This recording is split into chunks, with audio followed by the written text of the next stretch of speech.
안녕하세요. 이상큐브입니다. 인도네시아 언론인 CNBC 인도네시아는 한국과 체결한 잠수함 도입 계약을 취소했다고 19일 보도해 주목되고 있습니다.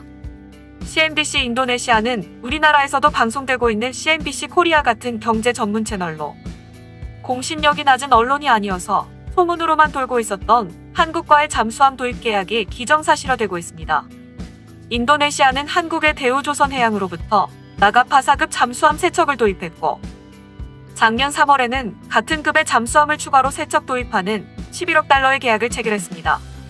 인도네시아 잠수함 건조를 수주한 대우조선해양에 따르면 인도네시아는 계약된 선급금을 송금하지 않는다고 올해 5월 증언한 바 있으며, 실제로 인도네시아가 나가파사급 잠수함을 추가 도입할지 우려가 많았습니다.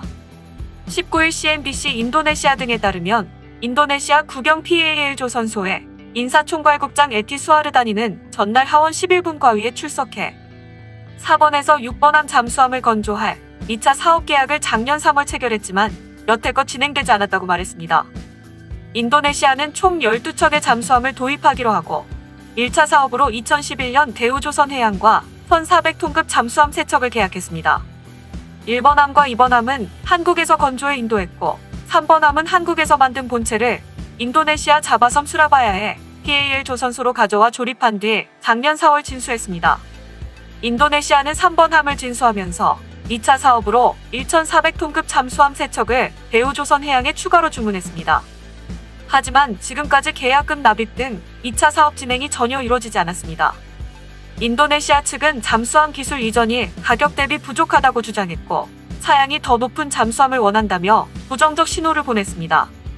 최근 들어서는 인도네시아가 대우조선해양과 잠수함 2차 사업을 하지 않기로 방향을 굳히고, 터키와 러시아, 그리고 프랑스 등 다른 나라에서 잠수함 계약 제의를 받았다고 현지 매체들이 보도했습니다.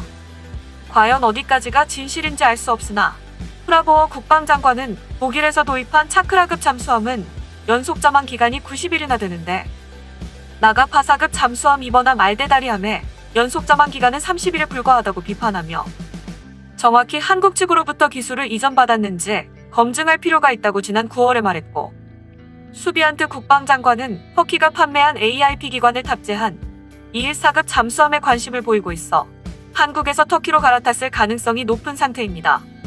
원래 비밀을 유지해야 하는 잠수함의 정확한 스펙을 일국의 국방장관이 공개석상에서 말하는 것 자체가 비상식적입니다. 게다가 원자력 잠수함에서도 승조원이나 식료 문제로 실용적인 연속 잠항 기간은 60일이 한계라고 알려져 있으며, AIP 기관을 탑재한 우리나라의 도산 안창호급 잠수함도 연속 잠항 기간은 20일 정도로 알려졌습니다. 그럼에도 불구하고 AIP 기관을 탑재하지 않은 소형 잠수함에 연속 3개월의 잠항 기간을 요구하는 것은 한국과의 계약을 취소하기 위한 구실을 잡기 위해 한국 잠수함에 대해 흠을 잡고 있는 것입니다. 터키는 프라보어가 2019년 10월 국방부 장관에 취임한 이후 그를 2019년 11월과 2020년 2월 2차례 터키로 초청해 AIP 기관을 탑재한 214급 잠수함을 견학시켜 홍보했으며, 프라보어 장관은 마침내 한국과의 계약 해지를 실행에 옮긴 것입니다. 덧붙여서 프라보어 국방장관은 지난 10월 유럽을 방문했을 때 터키도 방문했다고 알려졌으며, 인도네시아의 이번 보도는 터키 방문 이후에 나온 첫 보도라서 우리나라로서는 상당히 신경 쓰이는 보도입니다. 하지만 CNBC 인도네시아에 따르면 이날 하원에서 에티 국장은 대우조선해양과 계약 취소에 관해 우리도 그런 얘기를 들었지만 취소 문서를 받은 것은 없다며 우리 경납고는 여전히 다음 잠수함 건조에 사용될 수 있다고 말했습니다. 우리 정부는 인도네시아와 KFX 공동개발 사업과 대우조선해양의 2차 잠수함 사업이 예정대로 진행되도록 노력하고 있지만 잘 풀리지 않고 있습니다. 두 사업 모두 한국이 먼저 계약 해지를 결정할 이유는 없다고 관계자들은 전했습니다. 실제로 우리나라 관계자들도 프라보어 국방장관이 실제로 한국과 맺은 잠수함 도입 사업을 취소하지는 않을 것으로 내다봤습니다. 하지만 예상을 깨고 잠수함 도입 계약을 파기시켜서 프라보어 국방장관의 지금까지의 발언이 허언이 아닌 것으로 드러났습니다. 그는 국방장관으로 취임 직후 국방 예산이나 전임자가 결정한 무기 도입 계획을 전면 재검토한다고 발언해 주목을 받았던 인물로, 프라보어가 국방장관으로 취임하면서부터 한국과의 잠수함 도입 사업과 KFX 사업 취소를 주장하고 있습니다.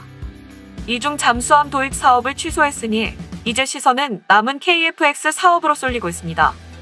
프라보어 국방장관은 자신의 말을 실행에 옮기기 위해 적극적으로 서방 세계에 접근해 각국의 무기 도입을 암시하는 발언을 반복하고 있습니다. 2019년 11월에는 공군 참모총장이 미국으로부터 F-16V를 도입하겠다고 했고 2020년 1월에는 프라보어 장관이 프랑스를 방문하여 프랑스 언론에게 라팔 도입에 관심이 있음을 내비쳤고 7월에는 오스트리아 공군이 운용 중인 타이푼을 구매하겠다는 공식 서한을 보내는 등 빠르게 변화하고 있어 KF-X의 공동 개발과 구입을 약속한 우리나라로서는 이해할 수 없는 상황입니다.